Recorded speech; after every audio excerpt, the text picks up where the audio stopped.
The brass-handled doors of the Gilded Spoon were a portal to another time. Polished to a blinding sheen each morning, they opened into a living, breathing piece of Boston's history.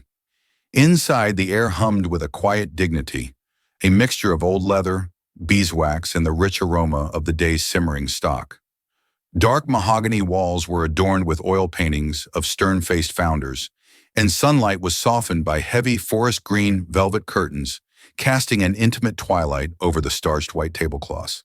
For 80 years, the Gilded Spoon had been a sanctuary for the city's old guard, judges, surgeons, and tenured professors who valued tradition over trend. For Clara Mae Thompson, it was the place where her dreams were either going to be paid for or die trying. Each shift was a grueling 12-hour marathon of balancing heavy trays and maintaining a posture of serene deference, no matter how much her feet ached. Every dollar she earned was a drop in the cavernous bucket of her nursing school tuition.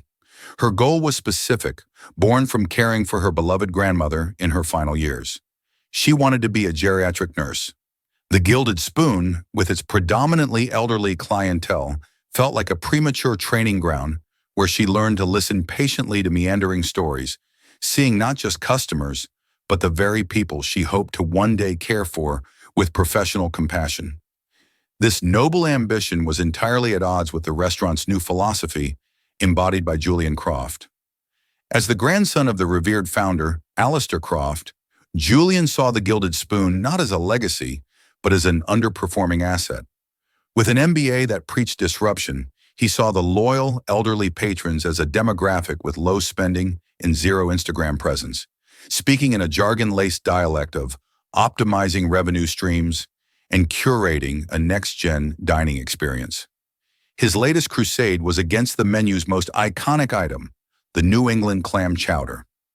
It was Alistair Croft's original recipe, a creamy, hearty concoction that had warmed Boston's elite for generations. Julian despised it, calling it stodgy and uninspired. He was actively trying to phase it out for a rotating menu of artisanal broths that left regular customers confused. The chowder became a quiet symbol of the battle for the restaurant's soul, a battle Clara felt every time Julian walked the floor with his tablet, his thin lips curved in a sneer of disapproval. For the past several months, a new face had joined the regulars. He was an old man, impossibly thin and slightly stooped, with a cloud of snowy white hair. His eyes, a pale, watery blue, held a profound weariness. He wore the same tweed overcoat every day, a once magnificent garment now frayed at the cuffs and shiny at the elbows. Arriving after the lunch rush, he would take the smallest, most secluded table and never order a meal, asking only for a glass of water. For an hour or two, he would just watch the dining room with an unreadable expression tinged with sadness. The other staff, taking their cues from Julian's bottom-line obsession, ignored him. To them, he was a camper, a non-revenue-generating body taking up valuable real estate. They would refill his water with a sigh, avoid his corner of the room, and whisper about him in the kitchen. But Clara saw something different. She saw the slight tremor in the hand that lifted the water glass. She saw the way he'd close his eyes when the scent of the chowder drifted from the kitchen, as if inhaling a memory.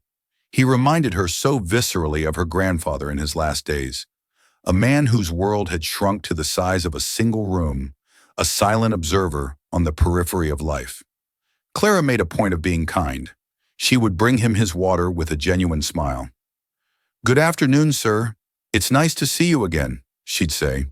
She'd bring him a fresh napkin if his looked crumpled, or quietly remove the bread basket from the empty table next to his and place it on his own, just in case. He rarely spoke more than a soft, "Thank you," his voice a dry whisper, but his eyes would convey a gratitude so immense it felt like a physical warmth. Theirs was a silent communion, a small island of quiet decency in Julian Croft's churning sea of ambition. Julian, of course, noticed. "Thompson," he said one afternoon, cornering her by the service station, his voice a low hiss.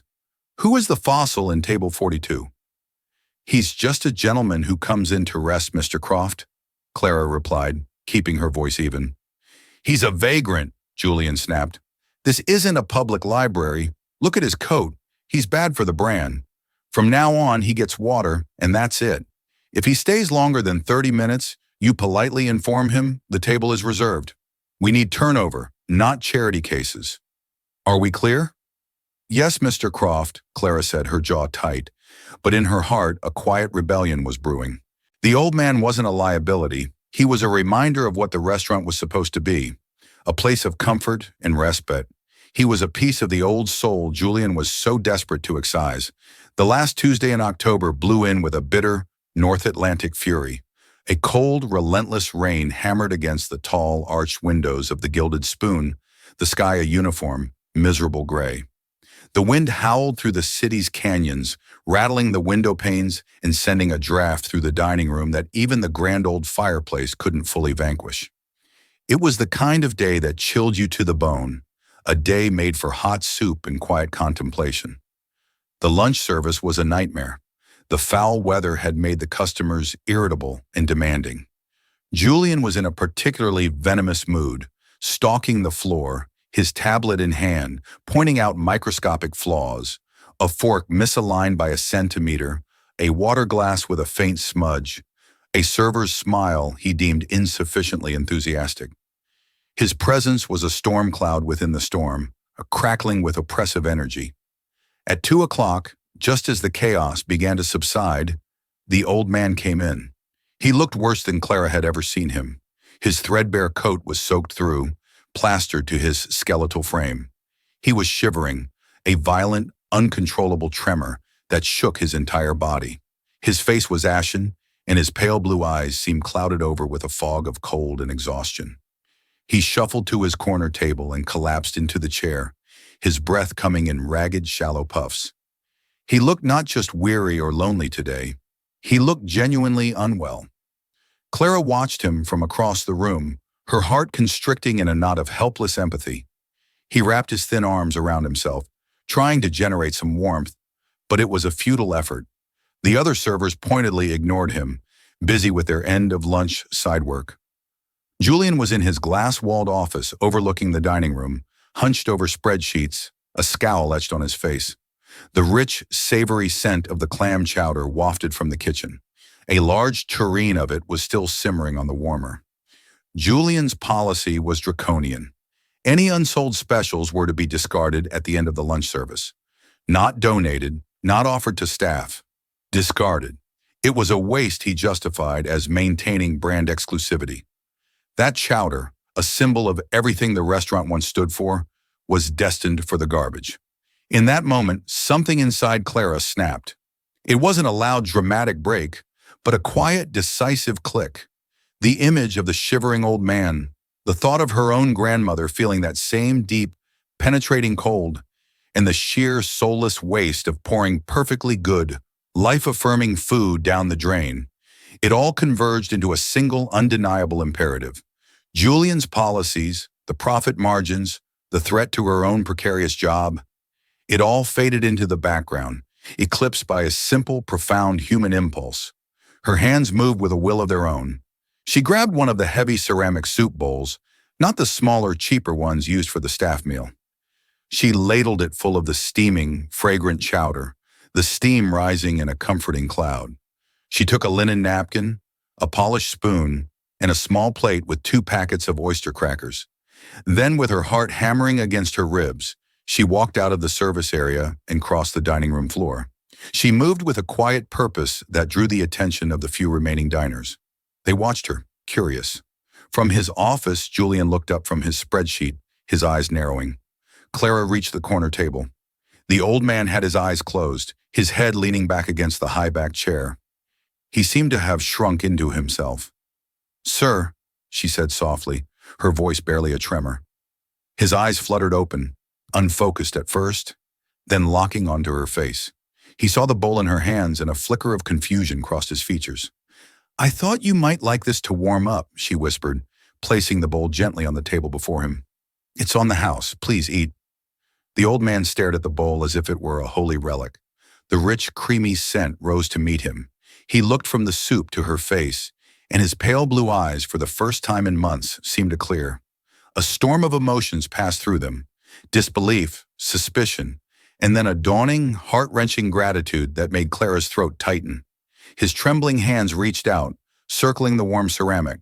The simple heat seemed to transfer to him, steadying the tremor. With a shaking motion, he lifted the spoon, dipped it into the chowder, and brought it to his lips. He took a slow, deliberate taste. His eyes closed again, but this time it was not from exhaustion. A single tear escaped from the corner of his right eye and traced a path down his weathered, wrinkled cheek. It was a tear of memory, of comfort, of something lost and unexpectedly found. He took another spoonful and then another. A hint of color returned to his ashen cheeks. He looked up at Clara, his mouth open as if to speak, but no words came. He simply gave her a small, profound nod, a gesture that conveyed more than 1,000 words of thanks.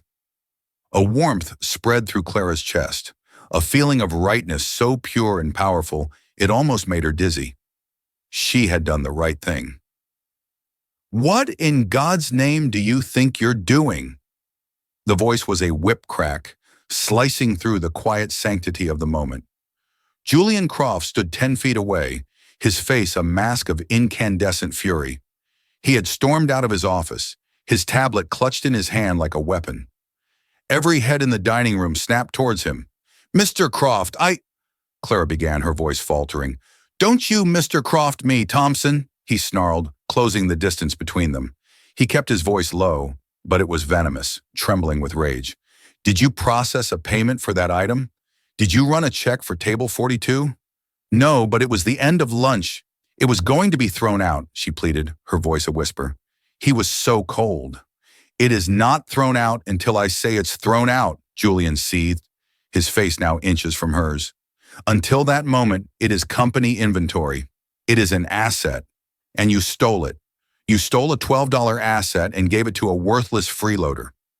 He gestured contemptuously at the old man, who had frozen, the spoon halfway to his mouth, his eyes wide with alarm and horror. "I didn't steal anything," Clara said, her own anger finally rising to meet her fear. "It was an act of decency. This is what this restaurant is supposed to be about." "Decency?"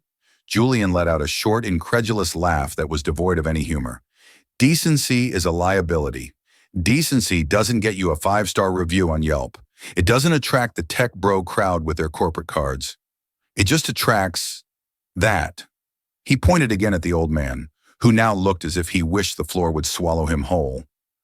"I have warned you," Julian continued, his voice rising in volume and pitch, becoming a performative declaration for the entire room. "I told you not to engage with him. You have willfully, flagrantly, and moronically violated company policy on inventory management, customer engagement, and basic financial protocols." "It was a bowl of soup," she shot back, her voice trembling with disbelief at the sheer, petty tyranny of it all. Julian's eyes narrowed to slits. He seemed to savor the moment, the absolute crushing power he held over her. He straightened his tie, smoothed his suit jacket, and took a half-step back, assuming an air of cold, formal authority. "Clara May Thompson," he announced, his voice now booming through the silent dining room. "As the managing director of this establishment, I am terminating your employment, effective immediately. Your tenure here is over. The reason for dismissal will be logged as a theft of company property and gross insubordination." The words hit her like a physical blow. Fired. The room seemed to tilt, the faces of the other diners blurring into a smudge of silent judgment. She could see her co-workers in the service station, frozen in place, their faces a mixture of shock and fear. In the corner, the old man looked utterly stricken, as if he, personally, had brought this catastrophe upon her. A wave of humiliation, hot and suffocating, washed over her. Her mind, a panicked calculator, began tallying the disasters. Tuition payment next month, rent due in 10 days, textbooks for her pharmacology class. "You can't be serious," she whispered, the fight draining out of her, replaced by a cold dread. "I have never been more serious in my life," Julian said, a cruel, triumphant smirk playing on his lips. "Your final paycheck, less the $12 cost of the stolen chowder, will be mailed to you. Now, collect your things from your locker and vacate the premises. You have 5 minutes before I call security to have you escorted out as a trespasser." He turned his back on her, dismissing her with a finality that was as brutal as it was absolute. He was not just an employer firing an employee. He was a king banishing a peasant from his realm. Numbly, her body moving on autopilot, Clara walked toward the staff room in the back. She could feel every eye in the room on her back, their stares like tiny daggers. She refused to give Julian the satisfaction of seeing her cry. She packed her small bag, her worn-out nursing textbooks feeling impossibly heavy. She walked back out, her head held high, forcing herself not to look at anyone.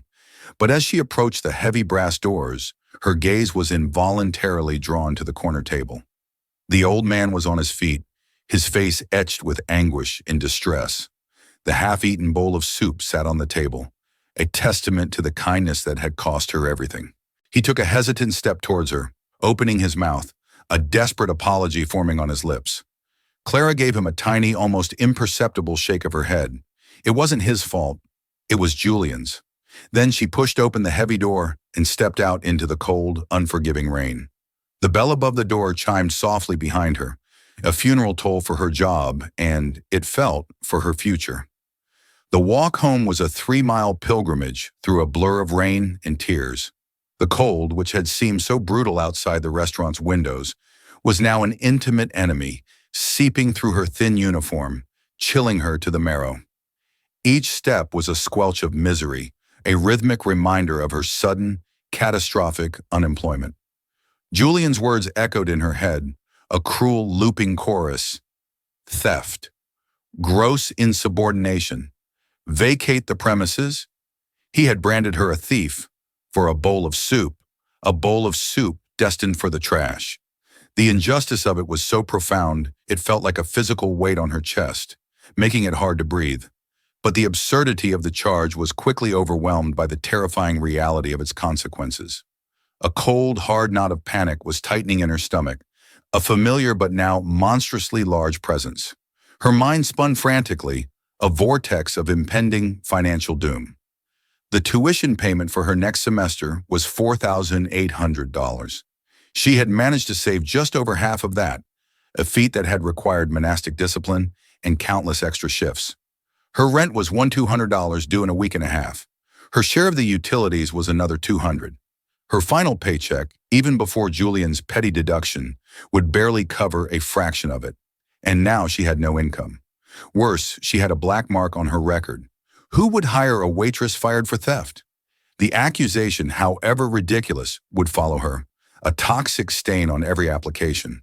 The city lights of Boston, usually a source of comfort and beauty, blurred into long, watery streaks. The warm, glowing windows of brownstones and cafes felt like personal insults, each one a tiny portrait of a life that was warm, stable, and secure. Her life, in the span of 5 minutes, had been detonated by a man whose ego was as fragile as his designer suits were expensive. She replayed the scene again and again, torturing herself. Was it just the soup, or was it something more? It was her defiance, she realized.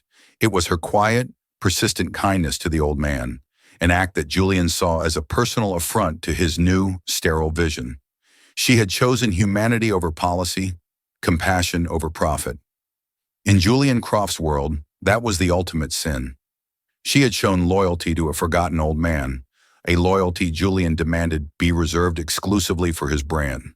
An hour later, soaked and shivering, she finally reached the triple-decker in Dorchester she shared with 2 other students. The building, with its sagging porches and peeling paint, had never looked so grim. She trudged up the 3 flights of stairs, her legs aching, her spirit feeling utterly pulverized.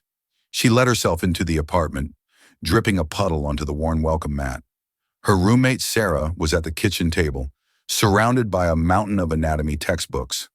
"Clara, you're home early," she said cheerfully. Then her smile faltered as she took in Clara's drenched and devastated appearance. "Oh my God, what happened? You look like you just walked through a hurricane." The question, so full of simple concern, broke the dam of composure Clara had so carefully constructed. The story came pouring out, punctuated by ragged sobs. Sarah listened, her expression shifting from confusion to righteous fury. "He fired you? Over a bowl of soup? That blazer-wearing, trust fund baby, sociopathic little..." Sarah let loose a string of creative insults that, in any other circumstance, would have made Clara laugh. That's not just unfair, Clara. That's monstrous. Sarah made her a cup of tea, wrapped her in a thick blanket, and sat with her on their lumpy sofa as Clara's shivering slowly subsided. The warmth and solidarity helped, but they couldn't touch the cold dread that had settled deep in her soul. Later that night, long after Sarah had gone to bed, Clara sat at the same kitchen table, the unpaid bills spread out before her like a tarot reading of a bleak and punishing future. The panic was no longer a knot. It was a living, breathing monster with its claws wrapped around her throat. She opened her laptop, the screen's harsh glare illuminating her tear-streaked face. She navigated to the university's financial aid portal. She looked up the policy for dropping out mid-semester. She scrolled through job search websites, her heart sinking with each click. Waitress, barista, hostess. Each listing felt like a step backward, and the question on every application loomed. Reason for leaving previous employment. How could she possibly explain? She thought of the old man. She hoped he was warm. She hoped he had finished his soup before Julian had ruined everything. A bitter, resentful thought, unwelcome but persistent, crept into her mind. Why did my life have to implode over him? He would go on with his quiet, lonely life, and she was left to sift through the wreckage of hers. It wasn't his fault. She knew that intellectually. The fault lay squarely with Julian. But in the dark, lonely hours of the night, when fear was the only companion, it was easier to feel a sliver of anger than the full, crushing weight of despair. She finally closed the laptop, the weight of the world on her shoulders. She looked at a framed photo on the shelf beside the table, a picture of her and her grandmother, taken years ago. Her grandmother was smiling, her eyes full of pride. It was for her, for the memory of her gentle strength, that Clara was doing all this. "I'm sorry, Grandma," she whispered to the photo. "I don't know if I can do this." Sleep offered no escape. She tossed and turned, her mind a relentless slideshow of worst-case scenarios, eviction notices, calls from the bursar's office, the shame of having to tell her parents she had failed. She drifted into a restless doze, only to be jolted awake by nightmares of Julian Croft laughing as she fell from a great height. The morning arrived gray and oppressive, a perfect mirror of her mood. The rain had stopped, but a damp, clinging mist shrouded the city. Clara moved through the morning rituals like a ghost, showering, dressing, forcing down a piece of dry toast. She had an important exam in her clinical skills class that afternoon, but the complex terminology and procedures she had painstakingly memorized now felt like a foreign language. How could she focus on calculating IV drip rates when she couldn't even figure out how she was going to pay her rent? Returning to the silent apartment after dropping Sarah at her morning class, the weight of her unemployment pressed down on her, suffocating her. She spent the morning in a frantic, dispiriting cycle, tweaking her resume, trying to phrase her dismissal in a way that sounded less damning. Left to pursue other opportunities, a bitter lie. Corporate restructuring, a laughable exaggeration. Each attempt felt more hopeless than the last. Around 11 o'clock, a sound from the street below broke her concentration. It wasn't the usual rumble of the city bus or the whine of a passing ambulance. It was a low, powerful purr, the sound of a high-performance engine, utterly alien to their humble working-class street. She moved to the window and peered down. Her breath caught in her throat. Parked directly in front of her building, double-parked and occupying the space with an unapologetic arrogance, was a limousine. Not a stretched-out party limo, but a stately obsidian-black sedan, the kind that ferries diplomats and CEOs. It gleamed under the gray sky, its tinted windows reflecting the drab triple-deckers like polished mirrors. It was so profoundly out of place, it might as well have been a spaceship. Old Mr. Henderson from the first floor was on his porch, staring, his morning paper forgotten in his lap. A group of kids on their way to the park stopped and pointed. Clara's first thought was that they had the wrong address. Her second, a jolt of pure, undiluted panic, was that it was some kind of bizarre, high-end debt collector. Had she defaulted on a student loan she'd forgotten about? The thought was absurd, but her mind was already primed for catastrophe. She watched, frozen, as the rear door opened with a quiet, hydraulic hiss. A man stepped out. He was in his late 40s, tall and slender, dressed in a perfectly tailored charcoal suit, a crisp white shirt, and a silver tie. He carried a sleek, dark leather briefcase. His graying hair was impeccably styled, and he moved with a calm, confident air of someone who billed their time in 6-minute increments and was never, ever late. He looked up, his gaze sweeping the front of her building before seeming to land directly on her third-floor window. Clara instinctively jumped back, her heart hammering against her ribs like a trapped bird. A moment later, a sharp, authoritative rap echoed from her apartment door. It wasn't the casual knock of a friend or the thud of a delivery person. It was precise, insistent, and utterly unnerving. She stood paralyzed in her living room, her mind racing. Who was he? What could he possibly want? Maybe if she stayed quiet, he would think no one was home and leave. But the knock came again, louder this time, more demanding. It was the knock of someone who knew she was there and was prepared to wait. Taking a deep, shaky breath, she crept to the door and peered through the peephole. The distorted fisheye lens showed the man in the suit standing patiently in the shabby hallway, his polished shoes looking absurdly out of place on the scuffed linoleum. He wasn't going anywhere. Her hand trembled as she slid the deadbolt open. She opened the door just a crack, leaving the security chain engaged. "Can I help you?" she asked, her voice a reedy whisper. The man's expression was professional, not unkind but serious. "Are you Ms. Clara May Thompson?" he asked, his voice smooth and measured. "Yes," she squeaked. "My name is Benjamin Carter. I'm an attorney." He held up a business card. Even through the crack, she could see the expensive, embossed lettering. "I represent a client who has asked me to speak with you regarding your dismissal from the Gilded Spoon yesterday. May I come in?" An attorney. The panic returned, tenfold and ice cold. She was being sued. The restaurant was suing her for the stolen chowder. Julian was pressing charges. It was insane, a dystopian fantasy. But then, so was everything else that had happened. I don't understand," she stammered. "I can't afford a lawyer. I haven't done anything wrong." "You are not in any trouble, Miss Thompson, I assure you," Mr. Carter said calmly, seeming to read the terror on her face. "Quite the opposite, in fact. My client has a business proposition for you. It concerns the events of yesterday afternoon."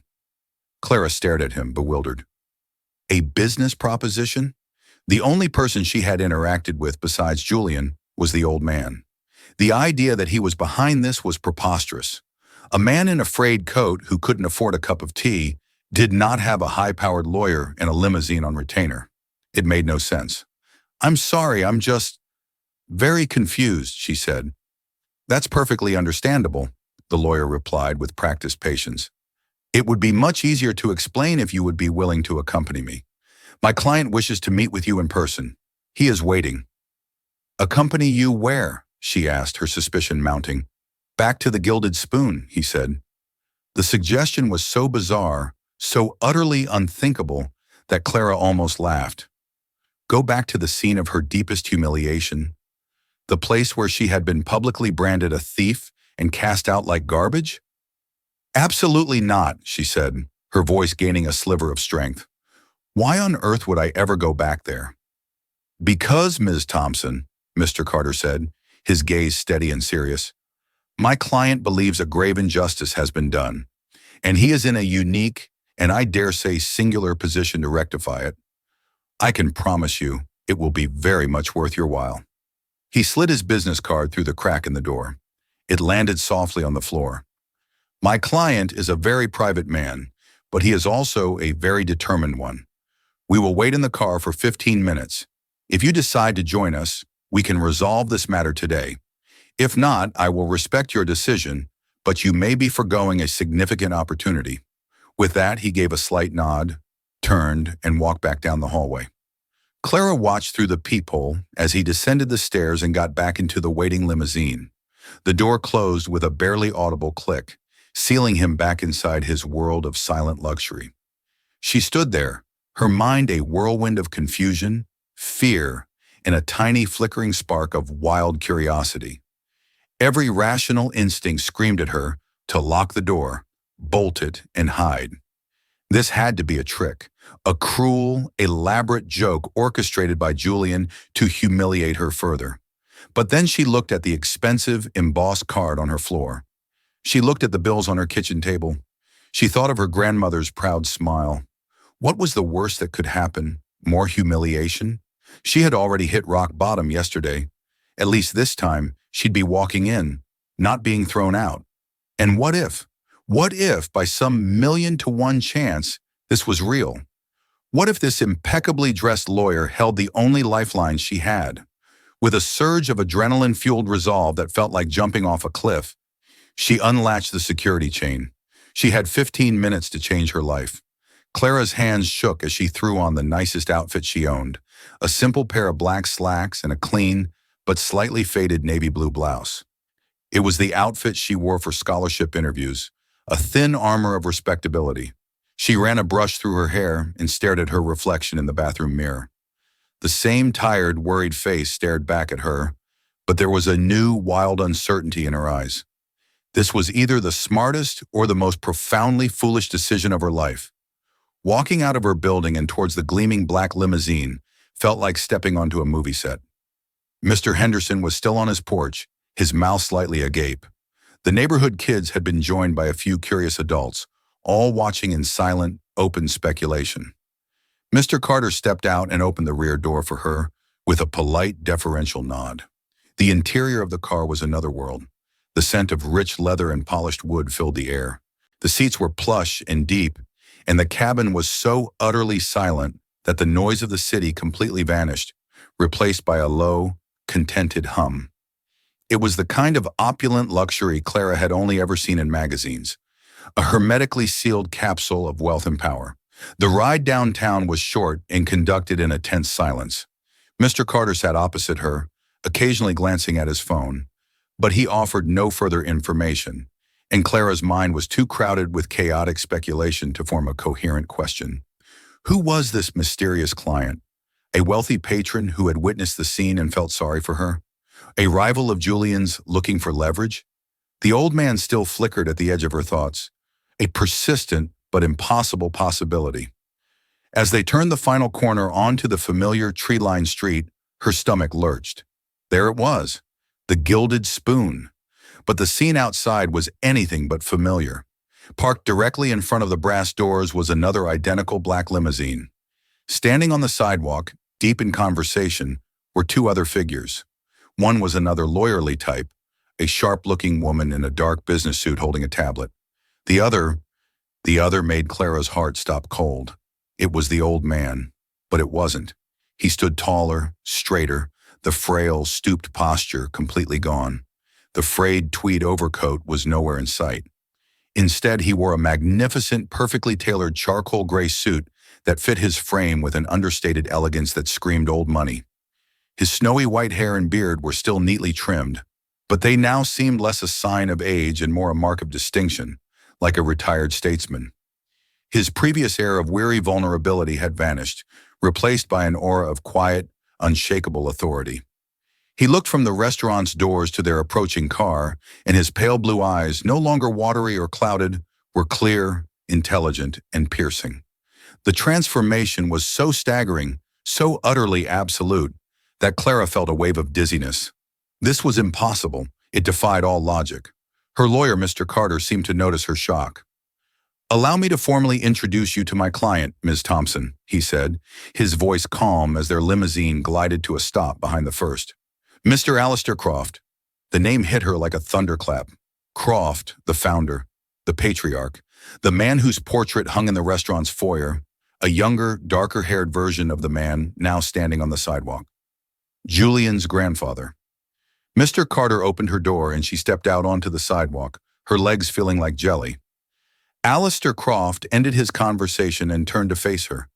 His gaze met hers, and in his eyes she saw not a stranger, but the same man from the corner table. The sadness was still there, deep in their depths, but now it was tempered by a profound strength and a hint of a gentle, apologetic smile. "Miss Thompson," he said. His voice was not the dry whisper she remembered, but a low, resonant baritone, rich with a lifetime of command. "Thank you for coming. I apologize for the theatricality of all this, but I felt a certain statement was necessary. He gestured to the woman beside him. Please, allow me to introduce my lead counsel, Jessica Davies. And this is my personal physician, Dr. Eris Thorne, he added, nodding to a distinguished-looking man who had just exited the first limo. They have been assisting me in a personal project these last few months? Clara couldn't speak. She could only stare, her mind struggling to reconcile the shivering, destitute man from yesterday with the powerful, composed figure standing before her. I don't understand, she finally managed to say, the words feeling pitifully inadequate. You're Alistair Croft? A flicker of the familiar sadness crossed his face. I am a man who has spent the last 6 months trying to see the world not as Alistair Croft, the founder, but simply as Alistair, the old man, he explained. After my son Edward passed away and my grandson took over, I became concerned about the direction in which he was taking my legacy. Julian believed I was past my prime, out of touch. He and the new board members he appointed effectively pushed me out. So I decided to see for myself what had become of my restaurant, from the outside in. He took a step closer, his eyes holding hers. I wanted to see if the principles on which I built this place, dignity, respect, and simple human kindness, still existed within its walls. For months, I found only indifference, impatience. I saw a staff ruled by fear and a clientele treated as numbers on a spreadsheet. He paused and his expression softened. Until I started watching you. I saw you day after day treating every customer, especially the oldest and most difficult ones, with a grace and patience that my own son would have admired. And then yesterday you saw a cold old man and you didn't see a liability. You saw a human being. Tears welled in Clara's eyes as the full, earth-shattering weight of the situation crashed down upon her. This was real. For that simple act of compassion, Alistair finished, his voice now turning to cold steel as he looked past her, towards the brass doors of the restaurant. You were humiliated and punished by a boy who has mistaken cruelty for strength. That is an outcome I find entirely and personally unacceptable. Shall we go inside? I believe my grandson is about to have a very educational morning. The bell above the door of the Gilded Spoon chimed, the same soft musical sound that had signaled Clara's miserable exit the day before. This time, it announced an invading force. Julian Croft was standing near the host stand, berating a young busboy for leaving a single water spot on a wine glass. He looked up, annoyed by the interruption. His face went through a rapid, comical series of transformations. First, confusion as he saw Clara. Second, a surge of indignant rage. Finally, utter paralyzing shock as he registered the two impeccably dressed lawyers, the distinguished doctor and the imposing figure of his grandfather, Alistair Croft, flanking her like a royal guard. Grandfather? He sputtered, the name coming out as a choked gasp.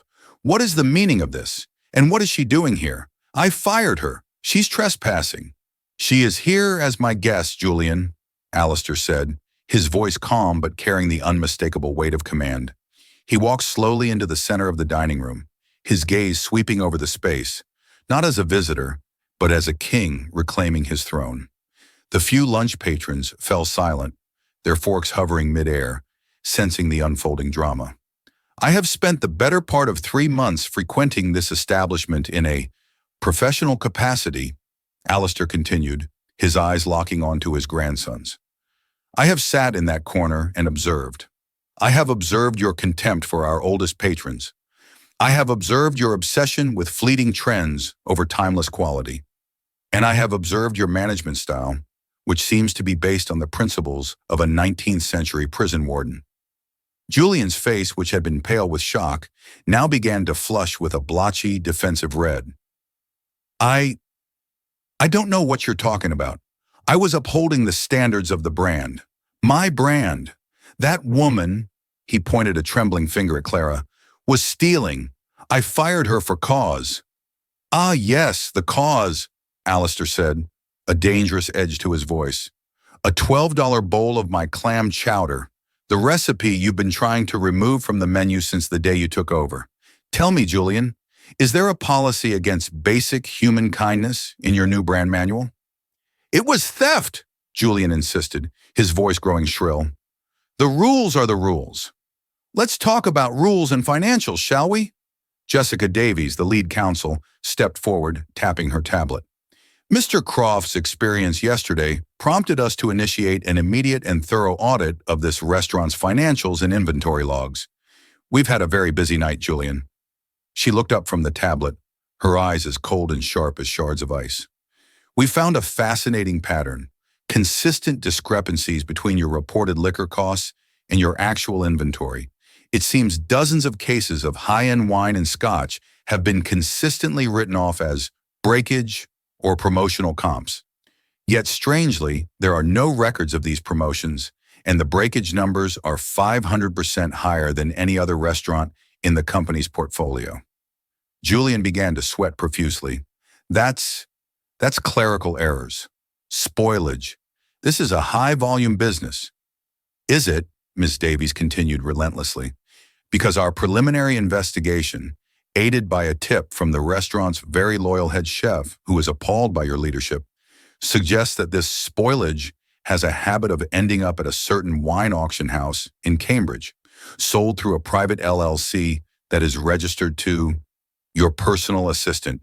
It seems while you were terrorizing your staff over a bowl of soup, you've been systematically embezzling tens of thousands of dollars for months.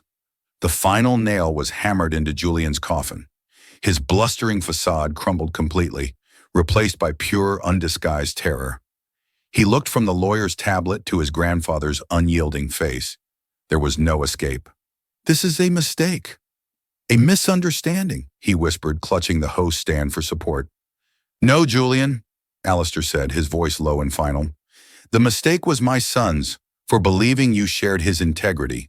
The mistake was mine, for allowing a culture to fester in my own restaurant where a man like you could thrive and a woman like Miss Thompson could be punished. That mistake, he declared, his voice rising to fill the silent room, is being corrected, right now. He turned to Mr. Carter. Benjamin, please inform the Board of Croft Enterprises, the real board, the one I convened this morning via my majority shareholder rights, that Julian Croft is terminated as managing director, effective immediately. Have security escort him off the premises, and please coordinate with the district attorney's office. I imagine they will be very interested in Ms. Davies' audit. Julian Croft looked at Clara, his eyes filled with a desperate, pleading hatred. He had been so powerful, so untouchable just yesterday. Now he was ruined, exposed by the very kindness he had sought to crush. He opened his mouth, perhaps to curse at her, to scream, but no words came. Two discreet but very large security men entered the restaurant and flanked him. Silently, they led the trembling, defeated young man away, his slick, modern world collapsing in on him. The dining room was deathly quiet. Alistair Croft turned his back on the scene of his grandson's demise and faced Clara. The hardness in his eyes was gone, replaced by a gentle, weary warmth. Now, Miss Thompson, he said softly, let's discuss your future. The heavy silence that descended upon the Gilded Spoon after Julian Croft's ignominious exit was thick with unspoken questions. The staff, who had witnessed the entire coup, stood frozen, looking at Clara as if she were a figure from a fairy tale who had just slain a dragon. The few remaining patrons were now openly staring, their lunch forgotten. Alistair Croft's stern, authoritative demeanor melted away, revealing the weary, kind-eyed man Clara had first known. He looked at her, still standing near the entrance, her mind a maelstrom of shock, vindication, and disbelief. Clara, he said, his voice now gentle, using her first name for the first time, would you join me for a moment? At my table. He gestured towards a small, secluded table in the back corner. Their corner. As if moving through a dream, Clara walked to the table and sank into the chair he held out for her. Her legs felt weak, her hands trembled in her lap. Mr. Carter and Miss Davies, ever the professionals, remained standing at a respectful distance, a silent testament to the gravity of the meeting. For a long moment, Alistair simply looked around the dining room, a wistful, melancholic expression on his face. My wife Eleanor and I had our first date in this room. 60 years ago, he began, his voice a low, reflective murmur. Right over there, table 7. I was a terrified young man with a foolish dream of opening a restaurant. She was the one who believed in me. A faint, sad smile touched his lips. She designed the interiors, chose the paintings. She said a restaurant should feel like a warm embrace, not a transaction. He turned his gaze back to Clara, his pale blue eyes holding a deep, resonant emotion. After she passed, and then my son, the world lost its color. All the money, all the success. It couldn't fill the silence. So I started coming back here, wearing my old coat, trying to find a trace of the world she and I had built. A world where a warm embrace still mattered. He sighed, a sound heavy with the weight of loneliness. For months, I found only what Julian was building, a cold, efficient machine, until yesterday. He leaned forward, his hands clasped on the table. Clara, what you did was more than just giving an old man a bowl of soup. In my world, gestures are calculated. Kindness is often a transaction, a prelude to a request. It has been a very long time since I encountered something so genuine, so freely given with no expectation of reward. You weren't just being kind, you were being brave. You risked your livelihood, the very thing that supports your dream of becoming a nurse, for a stranger. You honored my wife's memory without ever knowing her. Clara finally found her voice, though it was barely a whisper. I was just trying to do the right thing. It's what my grandmother would have done. That, Alistair said, his voice firm with conviction, is precisely the point. You did it because you are Clara May Thompson, a woman of character and compassion. Not because you thought I was Alistair Croft, the billionaire. He sat back, his expression shifting from reflective to resolute. Which is why I cannot simply offer you your old job back. That would be an insult to what you endured and a profound disservice to your potential. This place, he said, gesturing around the cafe, is fundamentally broken. It needs more than a new manager. It needs a new heart. It needs a leader who understands that profit and decency are not mutually exclusive. He paused, letting his words sink in, his gaze steady and serious. The position of general manager of the Gilded Spoon is now vacant. I am offering it to you. The words hit Clara with the force of a physical impact. Manager? A wave of vertigo washed over her. Me? She stammered, a bewildered laugh escaping her lips. Mr. Croft, with all due respect, I don't have any experience. I've never managed anything besides my own checkbook, and I barely do that well. I wouldn't know the first thing about ordering, or payroll, or anything. Her self-doubt, her constant companion for years, rose up like a wall. You know how to treat people with respect. That is the first and most important qualification, he countered gently but firmly. I didn't just watch you yesterday, Clara. I've been watching you for months. The business acumen, the operational details. We will provide you with the best training money can buy. You will have a direct line to my personal team for support, anything you need.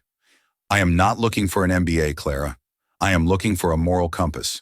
I have already found one. It was too much to process.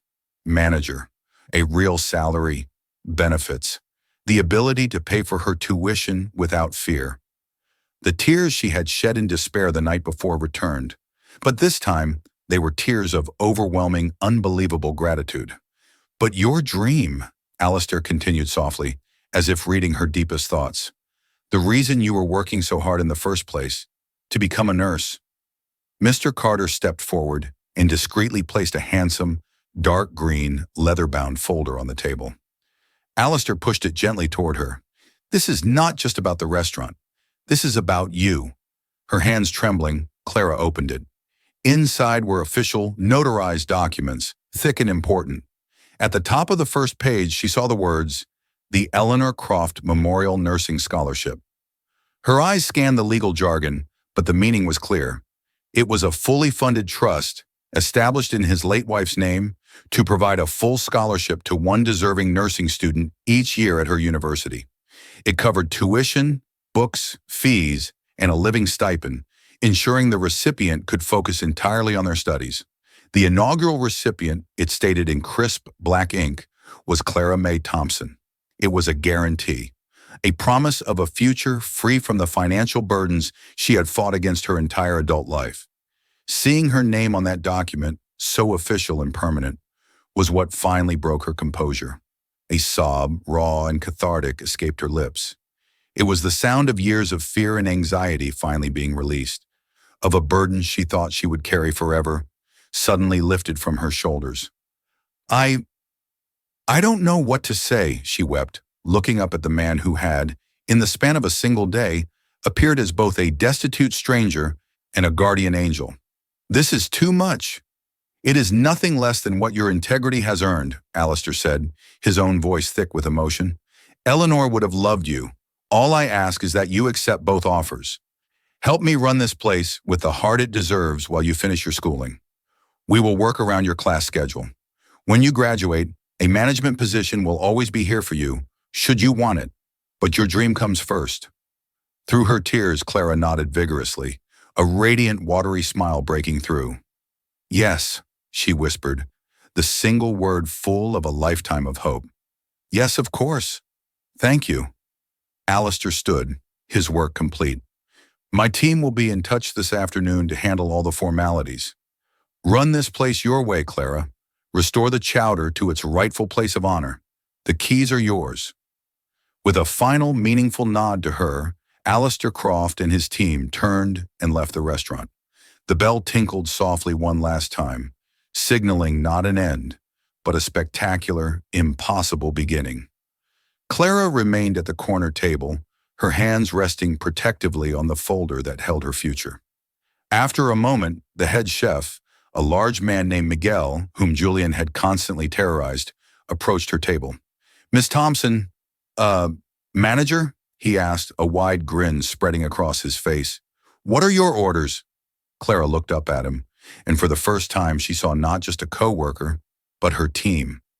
She took a deep breath, straightened her shoulders, and felt a new, unfamiliar confidence settle over her.